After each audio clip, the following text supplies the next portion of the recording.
के second part में हम लोग जो वेरिएशन किस तरीके से होता है उसके बारे में स्टडी करेंगे। पहले पार्ट में मैंने आपको रिप्रोडक्शन क्यों होता है, कैसे होता है, इसके बारे में फुल डिटेल बता दिया था। वीडियो के डिस्क्रिप्शन में पार्ट 1 का लिंक दिया है, वहाँ से आप देख सकते हैं। चलिए इस वाले सेक्शन में देखते हैं क्या है। तो जो फर्स्ट पॉइंट है ये consistent DNA copying maintain body design. It help the organism to use a particular niche. So reproduction is linked to the stability of population of species. देखिए एक यहाँ पर दो टर्म यूज हुए हैं, एक ये निच that is the unique term for this class. आप लोगों को पहली बार शायद ये पता चल रहा होगा कि निच क्या है, और दूसरा है डीएनए कॉपिंग। तो मैंने लास्ट क्लास में बताया भी था कि डीएनए कॉपिंग का सिंपल सा मतलब हो गया रेप्लिकेशन। अगर कंटिन्यू डीएनए से डीएनए बनता रहेगा तो न्यू सेल का फॉर्मेशन होता रहेगा। वही यहाँ सिंपल से कहा गया है कि जो रिप्रोडक्शन होता है उससे किसी भी स्पीसीज़ की पॉपुलेशन, आप ऐसे समझ सकते हैं जैसे हम लोग ह्यूमन बीइंग हैं, ये एक ह्यूमन है तो मेल और फीमेल से क्या हुए, उसकी डॉटर बनी, ठीक है, ये डॉटर बने। फिर ये जब डॉटर बड़ा हो गया तो इसका भी रिप्रोडक्शन हुआ किसी फीमेल से, तो उससे भी डॉटर बने। तो आप देख रहे हैं ना, कंटिन्यू रिप्रोडक्शन हो रहा है और ये एक पूरी पॉपुलेशन धीरे धीरे तैयार होती जा रही है। तो इसका मतलब है कि अगर बेटा रिप्रोडक्शन होगा तो पॉपुलेशन जो है वो इंक्रीज़ होगी। अंडरस्टूड। और इसके अंदर का जो डीएनए होगा वो ट्रांसफ़र होगा अपने डॉटर में और वो रेप्लिकेट होगा, ठीक है। तो इस इन दिस वे जो पॉपुलेशन इंक्रीज़ हो रही है उसमें क्या हो रहा है कि आपका रिप्रोडक्शन बहुत ज़्यादा इंपॉर्टेंट रोल प्ले करता है। न्यू टर्म आया निच। देखिए निच का सिंपल सा यहाँ मीन्स होता है कि जैसे आप हरदोई में रहते हैं या कोई पर्टिकुलर प्लेस जहाँ पर कोई आप एक्टिविटी कर रहे हैं, वहाँ की चारों तरफ की इन्वायरमेंटल कंडीशन आपके लिए सूटेबल है तो आप उसमें सर्वाइव कर रहे हैं। और अगर आपका इन्वायरमेंटल सूटेबल नहीं है तो आप उसमें सर्वाइव नहीं कर पाएंगे। अभी नीचे एग्जाम्पल एक दिया गया, वहाँ से मैं आपको बता रहा हूँ। नेक्स्ट पॉइंट पर फोकस करते हैं। However niche can change due to many reason.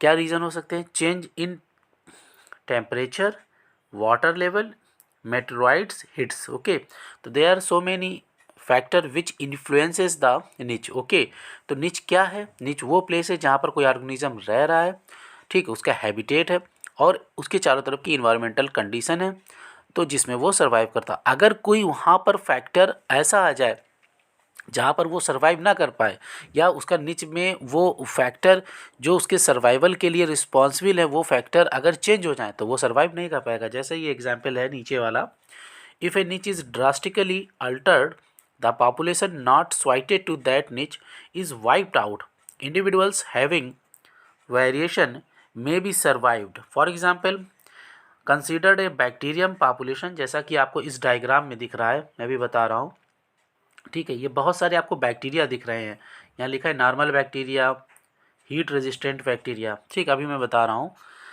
इन्हें टेम्परेट वाटर, तो यानी एक बैक्टीरिया की पॉपुलेशन है जो टेम्परेट वाटर में सर्वाइव कर रही है। If the water temperature is increased by global warming most of the bacteria die but the few variants resistant to heat survive. Variation is thus useful for the survival of species over time. Okay, अब इस पूरे paragraph का क्या sense है मैं आपको बताता हूँ। सपोज दैट ये टोटल बैक्टीरिया की पॉपुलेशन है। यहाँ पर there are two type of bacteria. First is normal bacteria और जो दूसरे बैक्टीरिया आपको ये दिख रहे हैं जो आपको पिंक कलर के, ये कैसे हीट रेजिस्टेंस है, मतलब इन पर हीट का ज़्यादा हीट का इन पर इफ़ेक्ट नहीं होगा, ये सर्वाइव कर जाएंगे। अब देखिए जब टेम्परेचर आपका इंक्रीज़ हुआ उस इन्वायरमेंटल कंडीशन में तो जितने हीट रेजिस्टेंस वाले बैक्टीरिया थे देखिए वो सब हैं यहाँ पर लाइव हैं। बाकी जो नॉर्मल बैक्टीरिया थे उनके क्या हो गए, वो डेथ हो गए, ठीक है। तो यही वहाँ बताया गया, यानी ये इनका एक नीच था जहाँ पर ये बैक्टीरिया बेटा सारे सर्वाइव कर रहे थे। लेकिन अगर जब डिफरेंट टाइप के बैक्टीरिया थे, नॉर्मल टेम्परेचर वाले भी बैक्टीरिया थे और हीट रेजिस्टेंट भी बैक्टीरिया थे, लेकिन जब टेम्परेचर ड्रास्टिकली बढ़ा तो जो नॉर्मल टेम्परेचर में बैक्टीरिया सर्वाइव करने वाले थे वो सारे उनकी डेथ हो गई और हीट रेजिस्टेंस यहाँ पर सर्वाइव कर रहे हैं। ओके, तो आई थिंक आप लोगों को ये कॉन्सेप्ट क्लियर हो गया होगा। अगली स्लाइड पर देखते हैं। ओके, यहाँ पर अब हम लोग स्टार्ट करने जा रहे हैं ए से टाइप ऑफ रिप्रोडक्शन। ठीक है, तो जनरली जो रिप्रोडक्शन है बेटा वो 3 टाइप से होता है, सेक्सुअल रिप्रोडक्शन, ए सेक्सुअल रिप्रोडक्शन और वेजिटेटिव। अंडरस्टूड। तो सबसे पहले हम लोग किसके बारे में यहाँ पर डिस्कस करेंगे डिटेल में, that is the A sexual reproduction. Okay, so now the definition portion is that first, the mode of reproduction by various organisms depend on their body design. Next, creation of new generation from a single individual is called asexual reproduction. देखिए मैं आपको बहुत ही simple language में बता दे रहा हूँ। asexual reproduction का simple सा मतलब होता है there is no need of any gamete या sex. Okay, only single parent body, ये जैसे आपको दिख रही है कोई सिंगल सेल या पेरेंट बॉडी है, उसी से ही सिंपल डॉटर सेल बन जाएंगी। ठीक है, उसी सिंगल पेरेंट बॉडी से, ये आपकी सिंगल पेरेंट बॉडी है, मैं शॉर्ट फॉर्म में लिख रहा हूँ, और उसी से ये डॉटर सेल का फॉर्मेशन आपका हो जाएगा। ठीक है, अब नेक्स्ट थिंग यहाँ पर देख लेते हैं। यहाँ पर जो ये सेल्स बनेंगी सब बेटा, जैसे ये पेरेंट सेल है, इसे इसे ये डॉटर सेल बन रही, तो पेरेंट सेल के अंदर जो भी जेनेटिक मटेरियल होगा एग्जैक्ट वैसा ही डॉटर सेल में चला जाएगा। तो ये सेल कैसी बन जाती, क्लोन सेल हो जाएंगी। ठीक है, एग्जैक्ट कॉपी हो जाएंगी। अंडरस्टूड। सो ये सिंपल सा है इसमें एसेक्सुअल में। अब इसके टाइप आपको कौन कौन से स्टडी करने हैं, तो पहला है फिजन, दूसरा है फ्रेगमेंटेशन, नेक्स्ट रीजनरेशन, बडिंग। ठीक है, और वेजिटेटिव जो प्रोपेगेशन है बेटा वो भी एसेक्सुअल में ही काउंट हो जाता है। वैसे वेजिटेटिव अलग है, मोस्टली ये प्लांट में पाया जाता है, तो वेजिटेटिव और स्पोर फॉर्मेशन। तो इन सब के बारे में हम लोग आगे डिस्कस करेंगे स्लाइड में। Now next slide. In this slide, all of you properly study the first, that is the fission। देखिए अब एसेक्सुअल रिप्रोडक्शन का जो फर्स्ट टाइप है, ठीक है, उसके बारे में यहाँ पर क्लियर स्लाइड में दिया गया है, तो मैं आपको यहाँ पर प्रॉपरली बताता हूँ। फिजन का मतलब सिंपल सा पहला क्या होता है, ब्रेक होना। ठीक है, तो यहाँ पर पहले डेफिनेशन देख लेते हैं।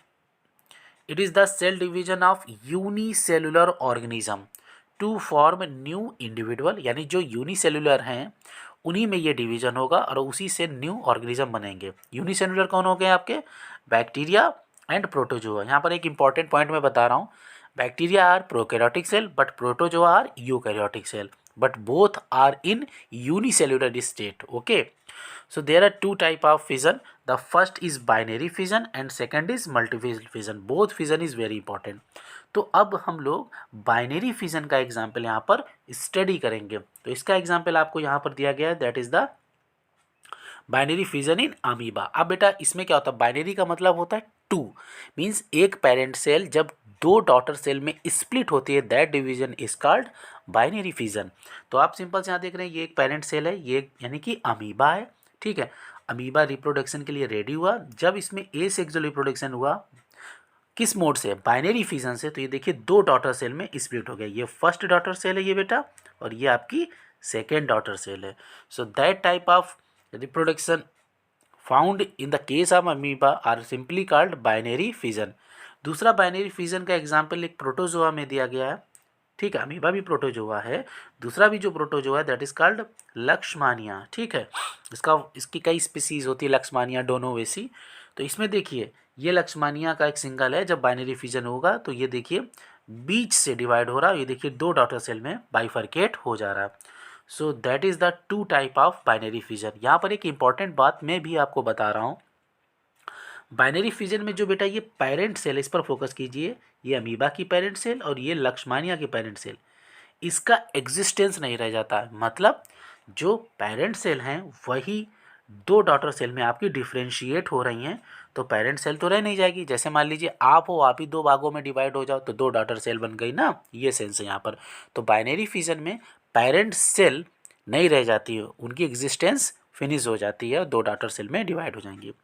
फिर बेटा दूसरे टाइप का जो बाइनरी फिजन का डिवीजन है that is the multiple fission. आपको ये दिख रहा होगा, तो मल्टीपल फिजन का एग्जाम्पल किस में होता है, प्लाज्मोडियम में। ठीक है, आपको मालूम होगा ना प्लाज्मोडियम भी एक प्रोटोजोआ है, और प्लाज्मोडियम से क्या हो जाता है, मलेरिया हो जाती है ना।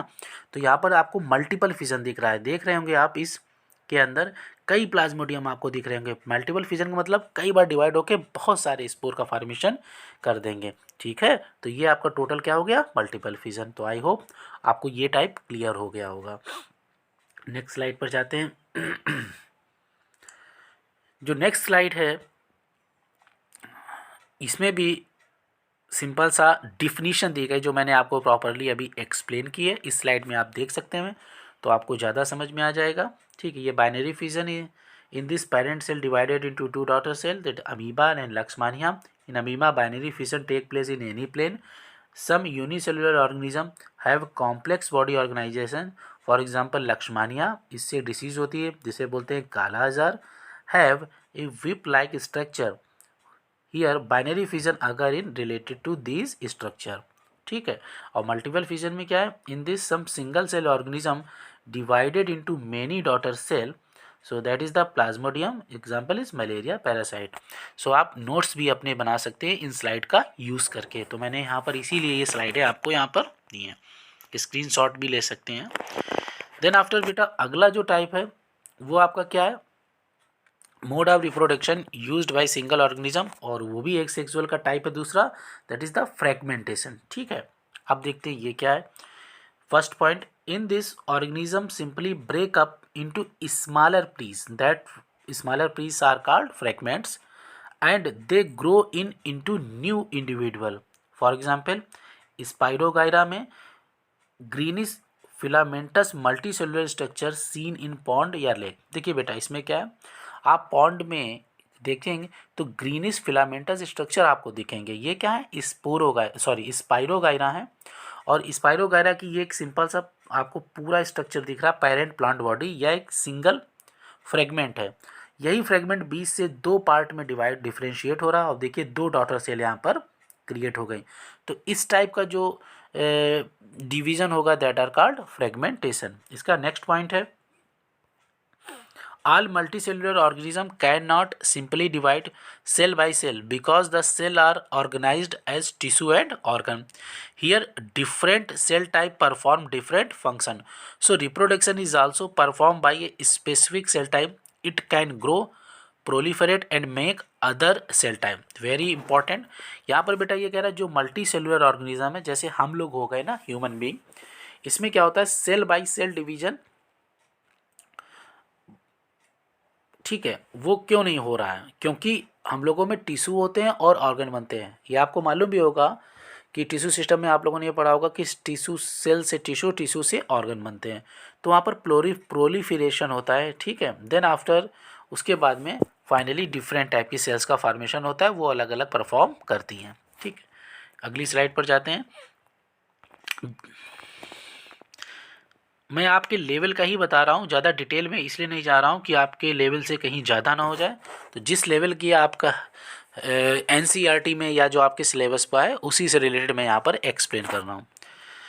सो ये बेटा अगली स्लाइड है जो आप देख रहे हैं, इसमें क्या है रिप्रोडक्शन का जो तीसरा मोड है रीजनरेशन, उसके बारे में बता रहा हूँ। तो इसमें क्या है, in this first point, in this a different organism is cut into many piece and they grow into separate individual, for example hydra and planaria। अब आप देखिए बहुत इंटरेस्टिंग है, जैसे कोई आपसे कह दे कि आपके फिंगर कट के अलग रख दो और वो पूरी ऑर्गेनिज्म में डेवलप हो जाए, ऐसा नहीं। आपने घर में जो लेजर्ड होती है ना छिपकली, उसमें देखते हो कि उसकी पूंछ कट जाती है, फिर दोबारा उसकी टेल निकल आती है ना, इस टाइप का है। तो यहाँ पर जो फर्स्ट एग्जाम्पल दिया गया प्लेनेरिया का है, देखिए ये प्लेनेरिया का पेरेंट बॉडी है। अब देखिए इसको 3 पार्ट में डिफ्रेंशिएट किया गया, फर्स्ट सेकेंड थर्ड, और आप देख रहे होंगे दैट इज़ वेरी शॉकिंग कि हर पार्ट एक नए ऑर्गेनिज्म में डेवलप हो गया। देखिए इस पार्ट से ये पूरा डेवलप होकर बन गया एक नया प्लेनेरिया, मिडिल पार्ट से पूरा ये बन गया, और अपर पार्ट से पूरा ये, यानी आप प्लेनेरिया को आप जितने पार्ट में काटोगे उतने ही पार्ट से एक नया डॉटर प्लेनेरिया क्रिएट हो जाएगा। ऐसा ही ये हाइड्रा में आप देख रहे होगे, हाइड्रा का ये पेरेंट बॉडी है, इसको बीच से जब कट किया तो देखिए 2 हाइड्रा बन गए ना, और बाद में फुली डेवलप हो गए। समझ रहे हैं, तो इसी को बोलते हैं रीजनरेशन। चलिए इसका थ्योरेटिकल पॉइंट देखते हैं। During regeneration some specialised cell proliferate to form a single mass, from this different cell undergo development to form various cell type and tissue. वही मैंने जो ऊपर एक्सप्लेन किया, और last point, regeneration is not the same as reproduction since most organism do not normally depend on regeneration for reproduction. तो also many organism use this only to regenerate lost part. हाँ देखिए, मैंने अभी फिर आपको बताया कि ये जो प्लेनेरिया और हाइड्रा में रीजनरेशन हो रहा है, ये तो एक तरीके का रिप्रोडक्शन हो गया। बट जो लिजर्ड्स में होता है ना, जिसमें लिजर्ड्स में मैंने बताया ना, उनकी ये जैसे लिजर्ड्स है, कोई उसकी टेल कट हो गई, तो लिजर्ड्स उसकी टेल से पूरा ऑर्गेनिज्म नहीं बनता, सिर्फ टेल ही रीजनरेट होकर निकल आती है ना, तो ये रिप्रोडक्शन नहीं है इन द केस ऑफ लिजर्ड। तो वही यहाँ पर ये जो ये लास्ट वाला पॉइंट है, ये वाला, इसमें यही बताया गया है कि रीजनरेशन का मीन्स ये नहीं है कि सभी ऑर्गेनिज्म में रिप्रोडक्शन के लिए हो, ठीक है। यदि इन ऑर्गेनिज्म में रीजनरेशन से रिप्रोडक्शन हो रहा है बट लिजर्ड्स में नहीं होगा। तो आई होप आप लोगों को ये चीज़ क्लियर हो गई होगी, ठीक है। चलिए अगली स्लाइड की तरफ प्रोसीड करते हैं। देखिए वीडियो ज़्यादा बेटा बड़ा ना हो जाए, इसलिए मैं इसके कई पार्ट में बना रहा हूँ, जिससे आप लोगों के मन में इंटरेस्ट रहे। आप जब भी स्टडी करें ना, तो आप लोगों के इंटरेस्ट कम ना हो। 16 to 18 मिनट का वीडियो होगा, आप इजीली इसको देख लीजिए, नोट्स बना लीजिए, and that is very effective for your examination, because इसमें सारे डायग्राम दिए गए हैं। मैंने डायग्राम के साथ में सारे स्लाइडें रखी हैं। तो अगर बेटा प्लीज़ आपको मेरा चैनल या मैं जो बताता हूँ सिंपल लैंग्वेज में ना, वो आपको समझ में आ रहा है, तो प्लीज़ मेरे चैनल को लाइक कीजिए, सब्सक्राइब कीजिए, और वीडियो को बेटा स्किप मत कीजिए, पूरा देखिए, तभी आपको कॉन्सेप्ट क्लियर होगा। चलिए इसको देखते हैं। जो इसका फोर्थ टाइप है दैट इज़ द बडिंग। तो बडिंग क्या है, पहले definition portion. In this a new organism is developed from A small part of the parent body. Okay, example देखिए, डेफिनेशन के साथ में बेटा एग्जाम्पल अगर आप लिखोगे तो आपको मार्क्स फुल मिलेंगे, अदरवाइज मार्क्स कट जाते हैं। इसलिए मैं बार बार कहता हूँ, और फ्यूचर में जब आप डॉक्टर या नीट की प्रिपरेशन करोगे, मेरे इस चैनल पर कई वीडियो भी पढ़े, आप देख सकते हो, तो एग्जाम्पल सेक्शन से बहुत क्वेश्चन आते हैं, ठीक है। तो इसका एग्जाम्पल है ईस्ट और हाइड्रा। अब देखिए कैसे हो रहा है, जैसे आप ये सिंपल सा ईस्ट में देख रहे हैं, ये ईस्ट की एक सेल है, ये पेरेंट सेल है ना, देखिए लिखा भी है पेरेंट सेल। तो इस सेल में सिंपल सा देख रहे हैं एक छोटा सा पार्ट निकल आया ऊपर, ये बाद में यही पार्ट डेवलप होता जाएगा, जिसको बड बोलते हैं, और एक नई डॉटर सेल में डेवलप हो जाएगा। तो इस that process is called budding. Hydra में भी बडिंग देख सकते हैं आप। देखिए ये हाइड्रा का पेरेंट बॉडी है, ये नीचे साइड में देखिए छोटी सी बड निकल आई, बाद में देखिए पूरी बड ये डेवलप हो गई ना पूरा हाइड्रा में। तो in this type of division is called budding. कुछ पॉइंट्स हैं इंपॉर्टेंट, जैसे बडिंग इन ईस्ट, मैं उसके बारे में आपको पूरा क्लियर कर रहा हूँ। The first point, dissolve about 10 gram sugar in 100 ml of water. ये एक एक्सपेरिमेंट है, यानी कि 100 ml वाटर में पहले 10 ग्राम आप शुगर को डिजॉल्व कर दो, फिर 20 ml of this solution in a test tube. Test tube में टोटल 100 ml सोल्यूशन का 20 ml ले लो, और उसमें कुछ ईस्ट के ग्रेनुल्स आप ऐड कर दो, ठीक। और पुट ए कॉटन, और ऊपर कॉटन से उसको बंद कर दो माउथ के टेस्ट ट्यूब को, ठीक है। और 1 या 2 आवर के लिए उसे किसी वार्म प्लेस पर रख दो। इसके बाद में पुट ए ड्रॉप ऑफ